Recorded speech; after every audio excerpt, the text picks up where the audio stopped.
نحمده ونصلي على رسوله الكريم أما بعد فأعوذ بالله من الشيطان الرجيم الله يتوفى الأنفس حين موتها والتي لم تمت في منامها فيمسك التي قضى عليها الموت ويرسل الأخرى إلى أجل مسمى।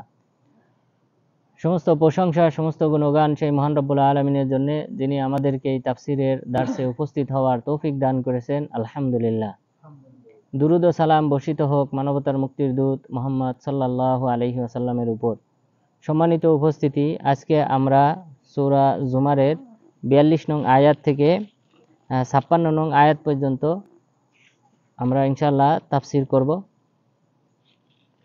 তো এখানে আজকের মূল আলোচনা যে বিষয়টা রয়েছে সেটাও রাসূল সাল্লাল্লাহু আলাইহি ওয়াসাল্লামের সাথে সম্পর্কিত এবং সেই সাথে পরকালীন জীবনের সাথে সম্পর্কিত বিষয় নিয়েই মূলত আলোচনা করা হয়েছে।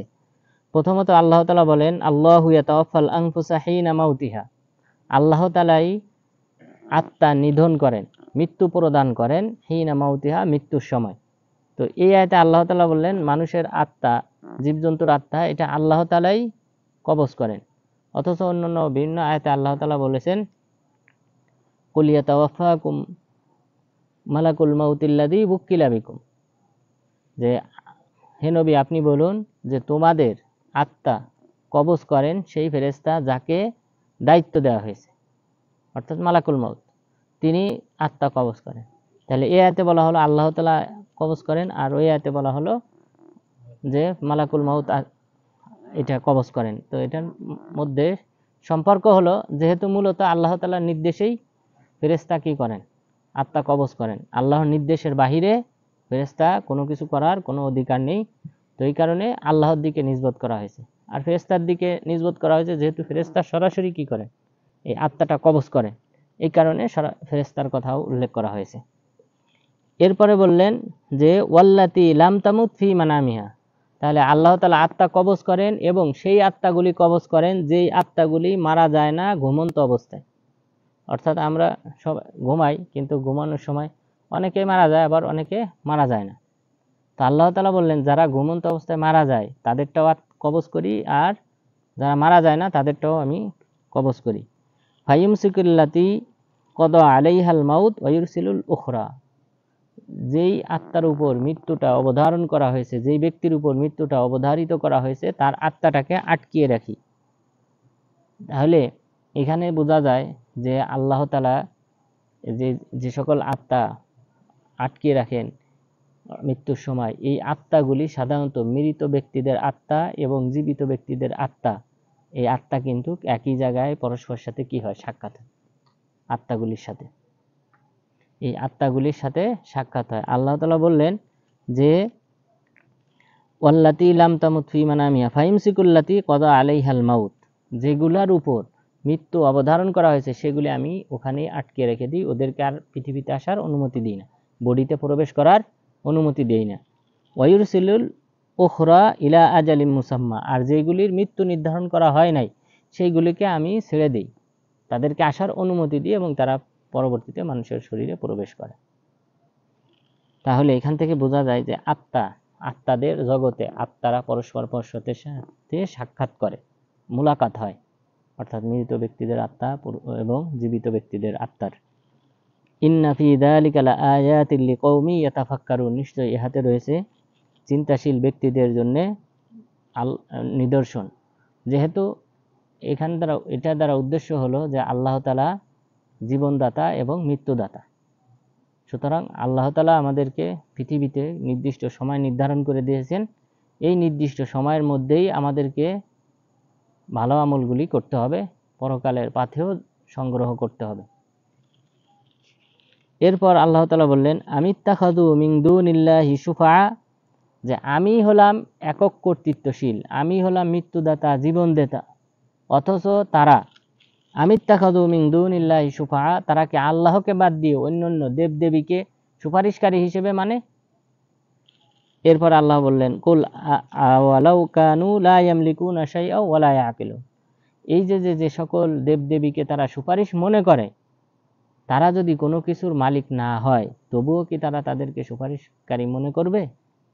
ওয়া লা ইয়াকিলুন, এবং তারা যদি অনুধাবন শক্তিও যদি না থাকে, দেবদেবী এগুলির কোনো অনুধাবন শক্তিও নেই এবং তারা কোনো কিছুর মালিক না। তাহলে মালিক যদি না হয় তাহলে কেন তাদেরকে সুপারিশকারী হিসেবে তোমরা মনে করো?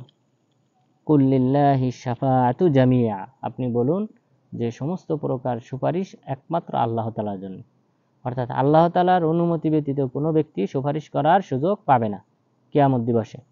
অর্থাৎ বিভিন্ন পীর তারা দাবি করে যে তাদের তরিকায় চলাফেরা করলে, তাদের তরিকা মানলে তারাই এই পীর তাদেরকে নাজাতের কারণ হয়ে দাঁড়াবে এবং পরকালে মুক্তি প্রদান করবে।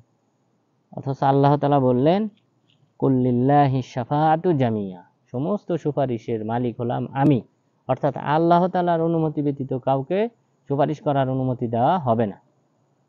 আর যে ব্যক্তি মানুষকে নিজের ইবাদতের দিকে আহ্বান করে, অর্থাৎ পীররা দেখবেন তাদের মূল কাজই হলো নিজেদের নিজস্ব তৈরি করা মন গড়া আদর্শের দিকে আহ্বান করা। তারা নির্দিষ্ট কিছু দোয়া দুরূদ তৈরি করে যে এই দোয়া দুরূদ এই সময় পাঠ করলে এই পরিমাণ সওয়াব, এইভাবে নির্দিষ্ট দোয়া দুরূদ তৈরি করে। এরপর কিছু ইবাদত নির্দিষ্ট নামাজ কিছু তৈরি করে। তো এইগুলি হলো নিজেদের তৈরি করা। সুতরাং এই নিজেদের তৈরি করা ইবাদতের দিকে আহ্বানকারীকে আল্লাহ তাআলা কখনোই সুপারিশ করার অনুমতি দেবেন না। কারণ আমাদের আল্লাহ তাআলা নবীদেরকে পাঠিয়েছেন এক আল্লাহর উপাসনার দিকে আহ্বান করার জন্য, কোনো ব্যক্তি কোনো মাখলুকের উপাসনার দিকে আহ্বান করার জন্য নয়, বরং এগুলি পরিহার করার জন্যই নবী রাসূলকে প্রেরণ করা হয়েছে। এরপরে বললেন লাহু মুলকুস সামাওয়াতি ওয়াল আরদ, আসমান জমিনের মালিকানা হলো আল্লাহ তাআলার জন্য। সুম্মা ইলাইহি তুরজাউন, আল্লাহর কাছেই তোমাদের প্রত্যাবর্তন। ওয়া ইদা যুকিরাল্লাহু ওয়াহদাহু ইশমাআজ্জাত কুলুবুল লাযিনা লা ইউমিনুনা বিল আখিরাহ, যখন তাদের সামনে এক আল্লাহর কথা স্মরণ করিয়ে দেওয়া হয় তখন তাদের অন্তর বিতৃষ্ণায় সংকুচিত হয়। যারা পরকালের প্রতি ঈমান আনয়ন করে না তাদের অন্তর বিতৃষ্ণায় ঘৃণায় অন্তর সংকুচিত হয়ে যায়। অর্থাৎ যখন এক আল্লাহর দিকে এক আল্লাহর ইবাদতের কথা যখন তাদেরকে বলা হয় মক্কার কুরাইশদেরকে, তখন তারা কষ্ট পায়, মনে কষ্ট পায় এবং ঘৃণা করে। আর ওয়াইদা যুকিরাল্লাযীনা মিন দুনিহি ইযা হুম ইয়াস্তাবশিরুন, আর যখন তাদেরকে বাদ আল্লাহকে বাদ দিয়ে অন্যান্য দেবদেবীর আলোচনা করা হয় তখন তারা ইয়াস্তাবশিরুন আনন্দিত হয়। এখানে এই আয়াত অবতীর্ণ হওয়ার কিছু কারণ রয়েছে। তার মধ্যে অন্যতম একটা কারণ হলো যে সূরা নাজম, আপনারা জানেন সূরা নাজম একটা কবিতার মতো, অর্থাৎ পংক্তি মিল আছে প্রত্যেক আয়াতের শেষে যায় মিল আছে। তো এই সূরাটা যখন অবতীর্ণ হয় এই সূরার মধ্যে দুইটি আয়াত হলো আফারাআইতুমুল লাতা ওয়াল উজ্জা ওয়া মানাতাস সালিসাতাল উখরা, তোমরা কি ভেবে দেখেছো তোমরা যে লাত মানাত এবং উজ্জার উপাসনা করো সেই মূর্তি সম্পর্কে কি তোমরা ভেবে দেখেছো? এই আয়াত যখন অবতীর্ণ হয় তখন শয়তান রাসূল সাল্লাল্লাহু আলাইহি ওয়াসাল্লামের মুখ দিয়ে উচ্চারণ করায় যে তিলকাল গরানিকাল উলা ওয়া ইন্না শাফাআতাহুন্না লাতুরতাজা, যে এই সকল মূর্তি দেবদেবী এরা হলো আল্লাহর নৈকট্য বান্দা এবং তাদের সুপারিশ আশা করা যায় আল্লাহর নিকট কবুল হবে। নাউজুবিল্লাহ। তো রাসূল সাল্লাল্লাহু আলাইহি সাল্লামের মুখ দিয়ে এই দুই আয়াত পাঠ করার পর এই দুটি আয়াতের মতো বাক্য শয়তান উচ্চারণ করায়, যেটার মাধ্যমে মক্কার কুরাইশরা খুশি হয়, আনন্দিত হয়। কারণ ওই আয়াতে বলা হয়েছে কি তাদের মূর্তিগুলির সুপারিশ আশা করা যায় কি হবে, কবুল হবে। নাউজুবিল্লাহ। তো অর্থাৎ নবীদের মুখ দিয়ে এরকম কথা উচ্চারণ করাইতে পারে শয়তান, যেটা আল্লাহ তাআলা অন্য আয়াতে বলেছেন। এরপর আল্লাহ বলেছেন ফায়ানসাকুল্লাহু মা ইউলকিশ শাইতান, শয়তান যা নবীর মুখ দিয়ে উচ্চারণ করায় পরে আল্লাহ তাআলা ওইটাকে মানসুখ করে দেন, বাতিল করে দেন। অর্থাৎ বিভিন্ন সময় শয়তান এটা করাইতে পারে, অর্থাৎ আল্লাহ তাআলা তাকে যে শক্তি দিয়েছে ক্ষমতা দিয়েছে এটা করাইতে পারে। তো এই আয়াতের ক্ষেত্রে এমনটাই ঘটেছে যে ওয়াইদা যুকিরাল্লাযীনা মিন দুনিহি ইযা হুম ইয়াস্তাবশিরুন, যখন আল্লাহকে বাদ দিয়ে অন্যান্য দেবদেবীর কথা আলোচনা করা হয় তখন তারা আনন্দিত হয়। অর্থাৎ যেমন ওই দুই আয়াতে বলা হলো তাদের দেবদেবীর সুপারিশ কবুল হবে, তখন তারা আনন্দিত হইল। কুলিল্লাহুম্মা ফাতি, তবে এই ঘটনা অনেক আলেমগণ অস্বীকার করেছেন। শাইখ আলবানী রহিমাহুল্লাহ বলেছেন যে অসম্ভব, যে নবীর মুখ দিয়ে এমন দুটি বাক্য উচ্চারণ করাবে এটা অসম্ভব। কিন্তু কোরআনের আয়াত থেকে বোঝা যায় সম্ভব, মানে আল্লাহ তাআলা ওমা আরসালনা মির রাসূলিন ওয়ালা নাবিয়্যিন ইল্লা ইযা তামান্না আলকা শাইতানু ফি উমনিয়াতিহি, যে আমি কোনো নবী রাসূল প্রেরণ করি নাই, যে এমন নবী রাসূল প্রেরণ করি নাই যারা কোরআন তেলাওয়াত করার সময়, ওহির বাণী তেলাওয়াত করার সময় শয়তান তাদের মুখ দিয়ে অন্য কিছু উচ্চারণ করায় নাই, এমন কোন নবী রাসূল প্রেরণ করি নাই। অর্থাৎ শয়তান তাদের মুখ দিয়ে অন্যান্য বাক্য উচ্চারণ করাতো। তো সুতরাং এই আয়াত থেকে বোঝা যায় যে এটা ঘটতে পারে।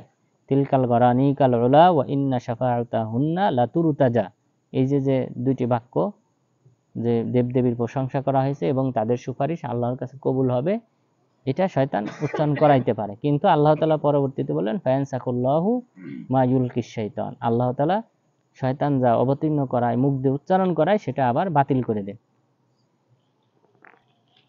কুলিল্লাহুম্মা ফাতিরাস সামাওয়াতি ওয়াল আরদি আলিমাল গায়বি ওয়াশ শাহাদাতি, যে হে নবী আপনি বলুন, হে আল্লাহ তুমি হলে ফাতিরাস সামাওয়াতি ওয়াল আরদ, আসমান জমিনের সৃষ্টিকর্তা, আলিমাল গায়বি ওয়াশ শাহাদা, প্রত্যক্ষ এবং অপ্রত্যক্ষ বস্তুর জ্ঞানী, আনতা তাহকুমু বাইনা ইবাদিকা ফীমা কানু ফীহি ইখতালিফুন, এবং তুমি ফয়সালা করবে কিয়ামত দিবসে যে সকল বিষয়ে মানুষ বিবাদ করে। অর্থাৎ বিবাদ করার বিষয় হলো, দুনিয়াতে মুমিনরা বলে যে এক আল্লাহর উপাসনা করতে হবে, আর কাফেররা বলে বিভিন্ন দেবদেবীর পূজা করতে হবে। এই যে ইখতিলাফ, এই বিষয়ে সমাধান করবেন আল্লাহ তাআলা কিয়ামত দিবসে, ফয়সালা করবেন। ওয়ালাউ আন্না লিল্লাযীনা যালামু মা ফিল আরদি জামিআন ওয়া মিথলাহু মাআহু লাফতাদাউ বিহি মিন সুইল আযাব। ওয়ালাউ আন্না লিল্লাযীনা যালামু, আর যারা জালিম তাদের জন্য যদি পরকালে, এটা একটা আল্লাহ তাআলা উপমা পেশ করেছেন, যে মানুষ দুনিয়াতে যতই ধন সম্পদ উপার্জন করুক, যদি ঈমান না থাকে তাহলে তার এটা কোনো কাজে আসবে না। অর্থাৎ ঈমানটা হলো সবচেয়ে মূল্যবান, তার ধন সম্পদ সমস্ত কিছুর চেয়ে, স্ত্রী ছেলে মেয়ে পরিবার সব কিছুর চেয়ে সবচেয়ে মূল্যবান হলো ঈমান। আল্লাহ তাআলা বললেন যে ওয়ালাউ আন্না লিল্লাযীনা যালামু মা ফিল আরদি জামিআন ওয়া মিথলাহু মাআহু, যারা আল্লাহ তাআলার সাথে শিরিক করে, যারা নিজেদের উপর জুলুম করে, তাদের জন্য যদি এই আসমান জমিন ভর্তি সম্পদ থাকে, ওয়ামিসলাহু মাআহু, অনুরূপ এই আসমান জমিনের মতো অনুরূপ আরো একটা আসমান জমিন সমান যদি তাদের সম্পদ থাকে, তাহলে লাফতাদাউ বিহি মিন সুইল আযাবি ইয়াউমাল কিয়ামা, কিয়ামত দিবসে যন্ত্রণাদায়ক শাস্তি থেকে বাঁচার জন্য তারা মুক্তিপণ হিসেবে এগুলি পেশ করবে। কিন্তু কিয়ামত দিবসে আমরা জানি এটা কবুল হবে না।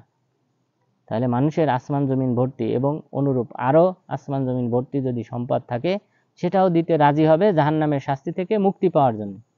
তাহলে ঈমানটাই হলো সবচেয়ে বড় মূল্যবান ধন সম্পদ। আসমান জমিন সমান ধন সম্পদ উপার্জন করা এই পৃথিবীতে কোনো ব্যক্তির পক্ষে সম্ভব না। তো কিন্তু এর চেয়েও বেশি ডবল যদিও থাকে, তবুও সেটা পরকালে সে দিতে রাজি হয়ে যাবে। তাহলে এর চেয়ে মূল্যবান হলো, সবচেয়ে মূল্যবান হলো ঈমান। আর এই আয়াতে যে জুলুম শব্দ ব্যবহার করা হয়েছে, জুলুম 3 প্রকার, খেয়াল রাখবেন। জুলুম হলো 3 প্রকার। একটা হলো জুলমুল আবদি লিরব্বিহি, কোনো বান্দা তার রবের প্রতি জুলুম করবে। জুলুমের সংজ্ঞা হলো ওয়াজউশ শাই ফি গায়রি মাওযিহি, কোনো কিছু যথোপযুক্ত স্থানে না রেখে অন্য স্থানে রাখা, এটাকে বলা হয় জুলুম। যে ব্যক্তি যার হকদার তাকে সেই হক আদায় না করে অন্য ব্যক্তিকে দেওয়া, এটা জুলুম। তো আল্লাহ তাআলা হলেন ইবাদত পাওয়ার যোগ্য, আল্লাহ তাআলার ইবাদত না করে অন্য ব্যক্তির উপাসনা করা হয়, এটা আল্লাহ তাআলার উপর জুলুম করা হলো। তাহলে জুলুম হলো 3 প্রকার। জুলমুল আবদি লিরব্বিহি, বান্দা তার রবের প্রতি জুলুম করবে, এটা হলো শিরিক। এই প্রকার জুলুম হলো শিরিক। আর এই শিরিক যদি কেউ করে তাহলে তার পরকালে আল্লাহ তাআলা তার জন্য জান্নাত হারাম করে দিবেন, সে কাফের হয়ে যাবে, মুশরিক হয়ে মারা যাবে এবং চিরস্থায়ী সে জাহান্নামী হবে। তার আমলনাম, ভালো আমল যত আছে সব বরবাদ করে দেওয়া হবে। এরপর 2 নম্বর জুলুম হলো জুলমুল আবদি আলা নাফসিহি, কোনো বান্দা তার নিজের উপর জুলুম করবে। অর্থাৎ নিজের প্রতি জুলুম করা বলতে যে সকল কবিরা গুনাহ আছে, এই কবিরা গুনাহে লিপ্ত হওয়া, সগীরা গুনাহে লিপ্ত হওয়া। তো কবিরা এবং সগীরা গুনার উপর লিপ্ত হওয়াটা এটা এক প্রকার জুলুম। আদম আলাইহিস সালাম কি বললেন? রব্বানা যালামনা আনফুসানা ওয়া ইল্লাম তাগফির লানা ওয়া তারহামনা লানাকুনান্না মিনাল খাসিরিন। হে আল্লাহ, আমরা অর্থাৎ আদম এবং হাওয়া আলাইহিস সালাম তারা দুইজনে বললেন, হে আল্লাহ, আমরা নিজেদের উপর জুলুম করেছি। অর্থাৎ জুলুম এখানে কিসের অর্থে? তারা যে আল্লাহর নির্দেশ অমান্য করেছেন, যে গাছের ফল ভক্ষণ করেছেন, এটাকেই তারা বললেন যে আমরা আমাদের উপর জুলুম করেছি। অর্থাৎ যে কোনো ছোট গুনাহ অথবা বড় গুনাহ, কবিরা গুনাহ কোনো একটা করলে সেটা ওই বান্দা নিজের উপর জুলুম করলো। কারণ এর বিনিময়ে যে আল্লাহ তাআলা শাস্তির ব্যবস্থা করে রেখেছেন, এই শাস্তিটা কার উপর বর্তাবে? এই বান্দার উপর। অর্থাৎ বান্দা সে নিজের উপরই জুলুম করলো, নিজেই নিজের ক্ষতি করলো। এরপর 3 নম্বর প্রকার জুলুম হলো জুলমুল আবদি লিগাইরিহি। এক বান্দা অপর বান্দার উপর জুলুম করবে, অপর বান্দার যে হক আছে সেই হক নষ্ট করবে। কারো জমি দখল করা, কাউকে একটা থাপ্পড় দেওয়া, কারো রক্তপাত ঘটানো, কারো টাকা ধার নেওয়ার পরে ফেরত না দেওয়া, বিভিন্ন ধরনের কৌশলে টাকা ফেরত না দিয়ে নিজেই কি করে নেয়, গ্রাস করে নেয়। তো যত কৌশল অবলম্বন করুক, কিন্তু অপর বান্দার উপর যে জুলুম করা হয়, এটার আল্লাহ তাআলা কিন্তু কখনোই ক্ষমা করবেন না। এই বান্দার কাছ থেকে যতক্ষণ পর্যন্ত ক্ষমা না নেবে, ততক্ষণ পর্যন্ত কিন্তু কোনো সময় ক্ষমা হবে না। তো এই যে যে 3 প্রকার জুলুম আল্লাহ তাআলা এখানে বললেন, এখানে বড় জুলুমটা উদ্দেশ্য, অর্থাৎ শিরিকটাই উদ্দেশ্য, যে শিরিককারীরা তারা এই জমিন এবং অনুরূপ এর চেয়ে ডবল সম্পদের মালিক হলেও তারা কিয়ামত দিবসে সেটা দিতে রাজি হয়ে যাবে জাহান্নামের শাস্তি থেকে মুক্তি পাওয়ার জন্য। কিন্তু সেদিন সেটা কোনো কাজে আসবে না। ওয়াবাদা লাহুম মিনাল্লাহি মা লাম ইয়াকুনু ইয়াহতাসিবুন। আর তাদের কাছে আল্লাহ তাআলার পক্ষ থেকে এমন বিষয় প্রকাশ পাবে যা তারা কল্পনাও করে নাই। অর্থাৎ তারা ভাবতে পারে নাই আল্লাহ তাআলা আমাদেরকে এমন কঠোর শাস্তির সম্মুখীন করতে পারেন। এমন বিষয় তাদের কাছে স্পষ্ট হবে। ওয়াবাদা লাহুম সাইয়্যাতু মা কাসাবু। এবং তাদের কাছে স্পষ্ট হবে তারা যে অন্যায় কাজ করেছিল সেই অন্যায় কাজের শাস্তিটাও তাদের কাছে স্পষ্ট হয়ে যাবে। ওয়াহাকা বিহিম মা কানু বিহি ইস্তাহজিউন। আর পৃথিবীতে তারা যে বিষয়গুলি নিয়ে ঠাট্টা বিদ্রুপ করত সেটা তাদেরকে বেষ্টন করবে। অর্থাৎ এই ঠাট্টা বিদ্রুপের শাস্তি তাদেরকে বেষ্টন করে নেবে। ফাইদা মাসাল ইনসানা দুররুন দাআনা থুম্মা ইদা খাওয়ালনাহু নি'মাতাম মিন্না ক্বালা ইন্নামা উতীতুহু আলা ইলম। যে যখন কোনো বান্দা বিপদগ্রস্ত হয়, দুর মানে এটা শারীরিক অসুস্থতা, রোগ ব্যাধি, অথবা সিদ্দাতুন ফিল মাইশা, অর্থাৎ জীবিকা উপার্জনের ক্ষেত্রে কষ্টকাঠিন্য, তো দরিদ্রতা। তাহলে কোনো প্রকার বিপদে পড়লে বান্দা আমাকে ডাকে, এরপর আমি যখন তাকে নিয়ামত প্রদান করি, তখন সে বলে যে আমি এই নিয়ামতটা প্রাপ্ত হয়েছি আমার জ্ঞানের মাধ্যমে। অর্থাৎ আমি জ্ঞানী মানুষ, আমি চিন্তা ভাবনা, আমি বুদ্ধি খাটিয়ে কি করেছি, এটা অর্জন করেছি। তো আসলে আল্লাহ তাআলাই দিয়েছেন, কিন্তু সে মনে করে যে না, আমার কৌশল অবলম্বনের কারণে, আমার বুদ্ধি খাটানোর কারণে আমি এইগুলি অর্জন করতে পেরেছি। আল্লাহ তাআলা বললেন বাল হিয়া ফিতনা, বরং এটা হলো তার জন্য ফিতনা স্বরূপ, পরীক্ষায় ফেলানোর জন্য আমি তাকে এই নিয়ামতটা দিয়েছি। ওয়ালাকিন্না আকসারাহুম লা ইয়ালামুন, কিন্তু তাদের অধিকাংশই জানে না।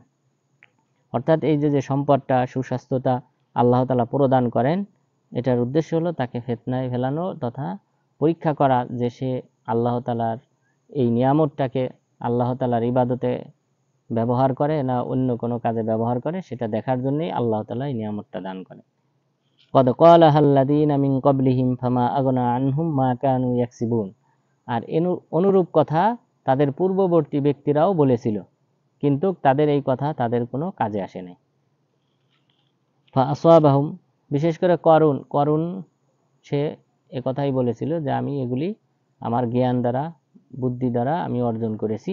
এরপরে আল্লাহ তাআলা তাকে এই জমিনকে নির্দেশ দিলেন যেন তাকে গ্রাস করে, তখন সে কিয়ামত পর্যন্ত এই জমিনের মাঝে যেতেই থাকবে। তো এইভাবে আল্লাহ তাআলা তাকে পাকড়াও করেছিলেন। ফাআসাবাহুম সাইয়্যাতু মা কাসাবু, ফলে তারা যে কৃতকর্ম, তাদের যে কৃতকর্ম আছে, এই কৃতকর্মের কারণে আল্লাহ তাআলা শাস্তি তাদেরকে দিয়েছিলেন। ওয়াল্লাযীনা যালামু মিন হাউলাই সায়ুসিবুহুম সাইয়্যাতু মা কাসাবু।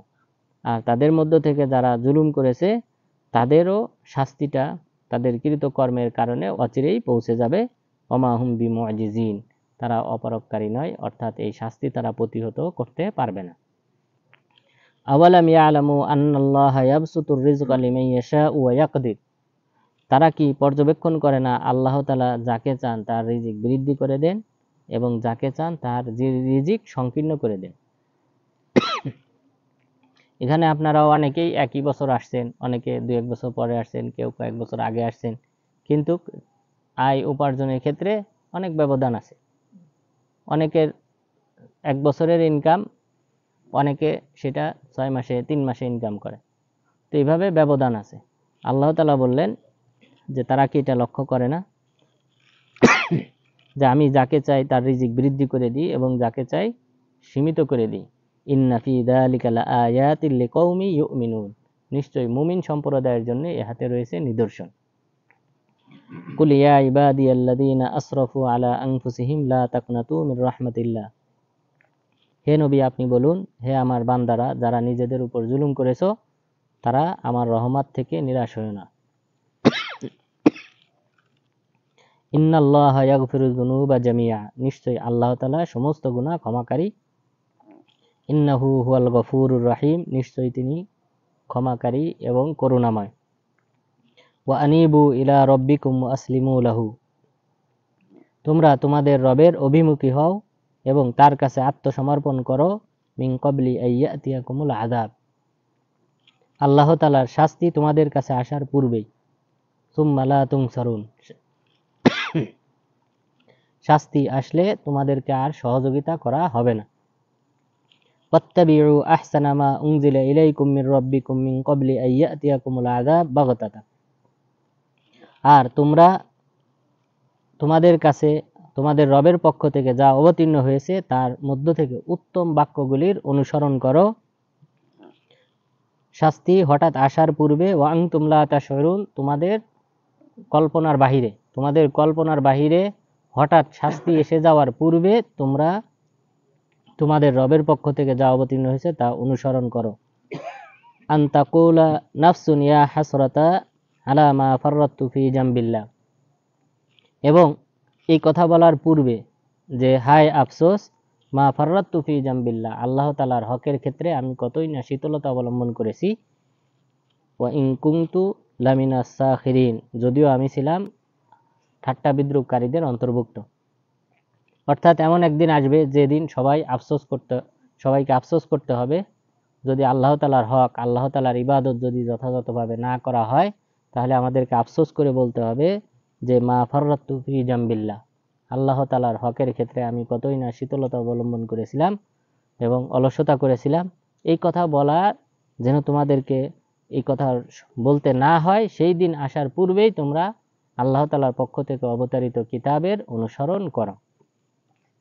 অথবা আও তাকুলা লাউ আন্নাল্লাহা হাদানি লাকুনতু মিনাল মুত্তাকিন, অথবা এই কথা বলার পূর্বে যে আল্লাহ তাআলা আমাকে হিদায়াত দিলে আমি মুত্তাকিদের অন্তর্ভুক্ত হইতাম। এই যে কথাটা, এটা খেয়াল রাখবেন। অর্থাৎ কোনো এক ব্যক্তি পাপ করতেছে, পাপ করার পর সে বলতেছে, তাকদীরের মাধ্যমে দলিল পেশ করতেছে যে আল্লাহ তাকদীরে লিখে না রাখলে আমি খারাপ কাজ করতাম না। অর্থাৎ এখানে সে বলতেছে যে আল্লাহ তাআলা আমাকে হিদায়াত দিলে আমি হিদায়াত প্রাপ্ত হতাম, মুত্তাকি হতাম। অর্থাৎ আল্লাহ তাআলা হিদায়াত দেন নাই, এই কারণে আমি মুত্তাকি না। তাহলে আল্লাহ তাআলার উপর দোষ চাপানো হলো। তো এই যে কথাটা, যে পাপ করার পর ওই পাপকে বৈধ করার জন্যে আল্লাহ তাআলার উপর দোষ চাপানো এবং তাকদীরের প্রতি ঈমান আনা, যে আল্লাহ তাআলা তাকদীরে লিখে রেখেছে এই কারণে আমি পাপ করেছি, আল্লাহ লিখে না রাখলে আমি এই পাপটা করতাম না, এই কথাটা এটা আমাদের বিবেকও গ্রহণ করবে না। যেমন ধরেন কোনো এক ব্যক্তি পাপ করলো, কোনো এক ব্যক্তি একটা পাপ করার পর এরপরে সে অভিযোগ দিল যে আল্লাহ তাআলা না চাইলে আমি এটা করতাম না। ঠিক একই কথা যদি এই ব্যক্তির ক্ষেত্রে প্রযোজ্য করা হয়, যেমন এই ব্যক্তির ধন সম্পদ কি করে নেওয়া হলো, গ্রাস করে নেওয়া হলো, ছিনিয়ে নিল, কোনো এক ব্যক্তি ছিনিয়ে নিল, তার হাত কেটে দিল, কেটে দেওয়ার পর দলিল পেশ করলো যে এটা আল্লাহ তাআলা চেয়েছেন বিধায় আমি তোমার হাত কেটেছি, আল্লাহ না চাইলে আমি তোমার হাত কাট